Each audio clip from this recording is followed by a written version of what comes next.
Hi everyone, Sabrina Woodworth with Work Lessons 101, and today's episode of the journey is discussing the part 2 of preparing to launch Work Lessons 101. So in this episode we're going to discuss our content backlog and how we've prepared and came to developing all the backlog and all the content we'll be sharing on our social media platforms, as well as discuss Hootsuite and how we're going to roll out our posts daily.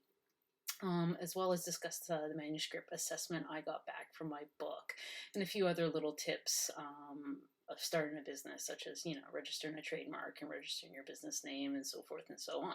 So stay tuned. All right, so first thing was to prepare the content that's going to roll out on our social media platforms. So this includes our Instagram account, our LinkedIn account, and YouTube essentially. And we're going to use Facebook and Twitter as kind of complementary to those three platforms. So the first thing I did is I got my book, which is broken up into 101 chapters through 8 different themes. So the first 14 weeks of content is going to be the first theme of the book, which is before you start. It is, little things about how to do goal setting, how to find effective mentors, how to build a network. So each one of those chapters will be a week of content that gets released daily through the social media platforms.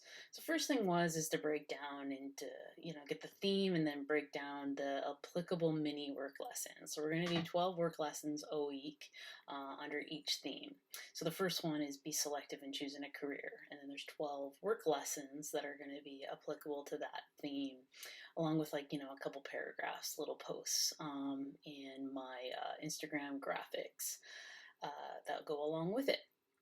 So first thing I did was go through them. I broke down to the 12 applicable little mini work lessons per theme. I did combine the resume and interviews together because I thought they complemented each other well. So I got 14 weeks of content there. So I just, over 100 work lessons, almost 180 work lessons, I think, with the 14 weeks, kind of just roughly broken up. That was the first thing. And then I would go into each week and then I would write content for each work lessons post. So, kind of what did you want to add on to just not the inspirational work lesson quote that's on the infographic, but, some text and some more substance to go along to complement that. So I wrote about that for each work lesson. That was the first step. And then the second step is investigate hashtags and have hashtags that go along with each post.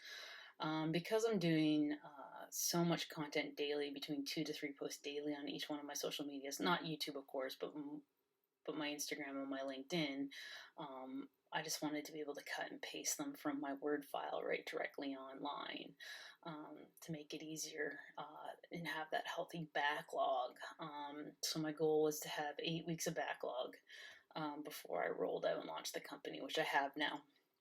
I was originally going to do 12 weeks, and then I decided against it because I thought 12 weeks, which is nearly 3 months, if I have so much backlog, then I won't be able to be flexible and adjust along the way, if things don't work. So 8 weeks, I thought, almost 2 solid months to develop the analytics, to understand what works with the audience, what doesn't, and then move forward with the remaining amount of content.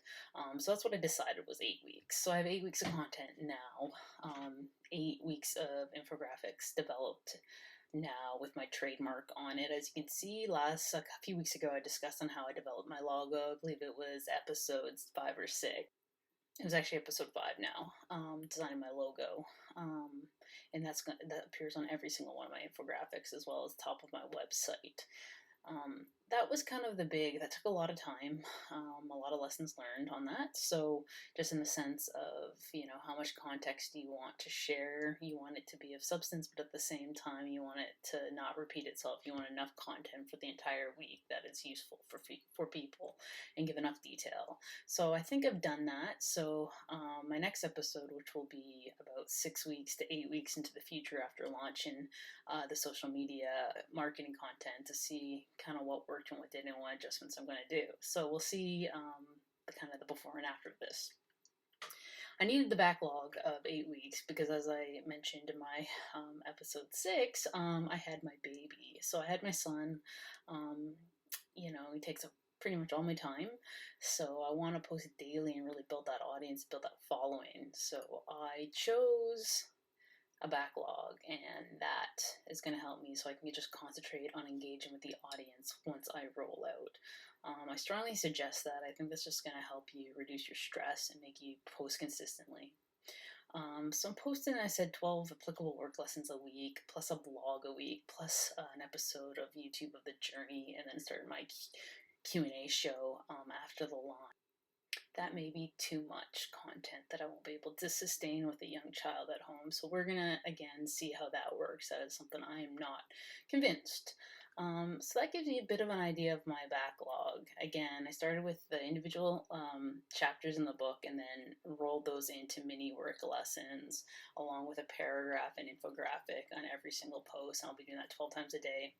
One weekly blog every Tuesday morning. I've decided every Tuesday morning, along with every Thursday afternoon with the YouTube journey video for the first 8 weeks.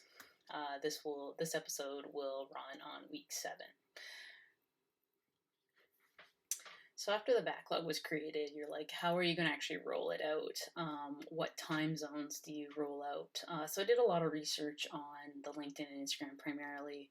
What's the best time to post? It's very consistent, Monday through Thursday, generally Eastern time, early morning or right after work, Eastern time. I'm going to play with that, see what audience I grow. What if my audience grows in India or Europe primarily and not North America? So you're going to have to adjust to that. So I'm going to use analytics for that. With that, with the child, I'm up many times during the night, but it's just not consistent. So how do you post consistently? So that is why I chose to use Hootsuite. So I signed up for a 90-day free trial. Part of my episode 8 will discuss the lessons learned with Hootsuite and whether I recommend people to use it. But the great thing about Hootsuite is you can do multiple social media platforms. So it has Instagram, LinkedIn, Facebook, and Twitter. You can do all of them. Right off of it. So I just got on. I learned how to use the software. As you can see on the screen, I scheduled my posts a week in advance, and just pick, and I can just change the time zone anytime I want. I type in the hashtags directly into the post. I put the infographic directly into the post. And then I'll roll it out. So every week, my colors of my Instagram and LinkedIn and my infographics change. So the odd number weeks, so week 1, week 3, week 5, will have my W infographic along with the blue and white infographic. Week 2, 4, 6, the even number weeks will have my red infographic along with the W. So I'm not sold on the red, so I'm going to use the red for the first 8 weeks of the even weeks up to week 8, and then part of that is I'll see how I like it and how I gravitate to it. So that'll be something. The blue I love. Blue is my favorite color, and it's kind of the base of my company logo as well. So I don't see myself changing the blue unless obviously the audience doesn't gravitate at all.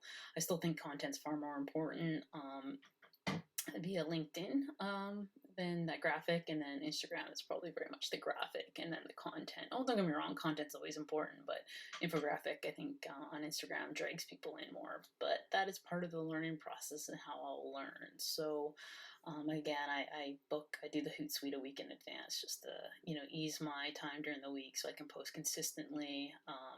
For example, I want to post my blog every Tuesday morning. So that's the biggest one. I actually learned just trial and error with Hootsuite. You can't actually post blogs to LinkedIn off Hootsuite, just posts. So, it's something, but you can do drafts in LinkedIn, and then you just got to hit click publish, and then they can go. So it's kind of one of the quick lessons learned I learned with Hootsuite. But for now, that is what I've chosen, and I'll be moving forward with that. And last but not least, I did get my manuscript assessment back from my editor. So, as I said, my book is 101 chapters at 170,000 words. So there's enough content in there for 2 books. So she strongly suggests I cut my word count to make it more applicable just to be able to attract a publisher easier, and have a larger audience that may not want to invest in reading so much into the content. So I got it back. I still have to do a lot more digging into it, but she's been able to cut. She only edited fully. I didn't want to. I couldn't afford a full assessment of 170,000 words, so I kind of just got an overall manuscript assessment. But she did actually edit my first 15 chapters of my book, and she actually cut out something like 30,000 words. So she cut out a lot of the examples I used in the book from my own personal kind of experience, and she said maybe to do that in a memoir, to keep the bulleted points. And you're going to start to see this as I roll out my blogs on how I like give suggestions and practical exercises that can help people. And she kept that content in the book.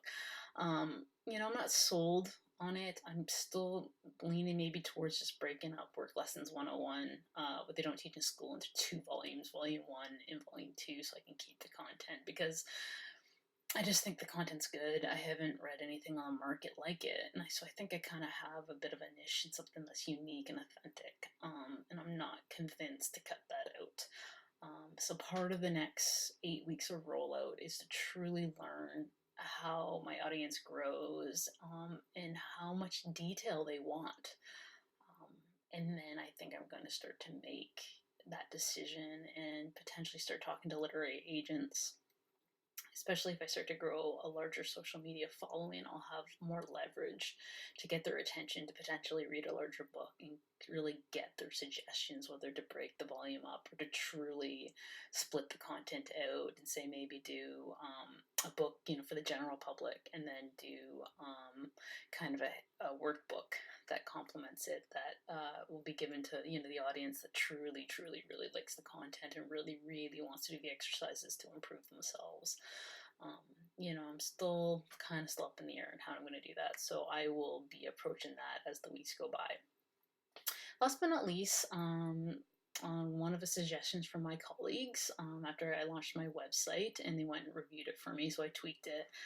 They said that because I designed my own logo and it's on all my infographics, that I really should trademark my logo. So I have done that, and I have been approved for my trademark. I've also been approved for my business name, so I registered my name, my business as well, before I've launched. So I think I'm ready to go. I got the website launched. All the social media platforms, as you saw in episode 6, are good to go, ready to go. All my 8 weeks of backlog is ready to go, and Hootsuite's first week of Hootsuite has already been scheduled and ready to launch this coming Monday. So this episode is going to run week 7. Of my content rollout, so hopefully everyone who's watching this is already very familiar with my content, but I'm really excited. It's a lot of work. Pretty much 3 solid months went into building a website, all my social media platforms, and getting that entire backlog ready, so I could concentrate those first few weeks of rollout just engaging the audience and learning what works and what doesn't. Anyways, I will catch you next week in episode 8 as I learn all the lessons from everything you've pretty much seen from episode 1 to 7. So thank you for your patience. Please write me any questions or any concerns or any suggestions that I can make this the content better or these videos better. I am always open for suggestions. Please write to me via my website, worklessons101.com. Have a great day.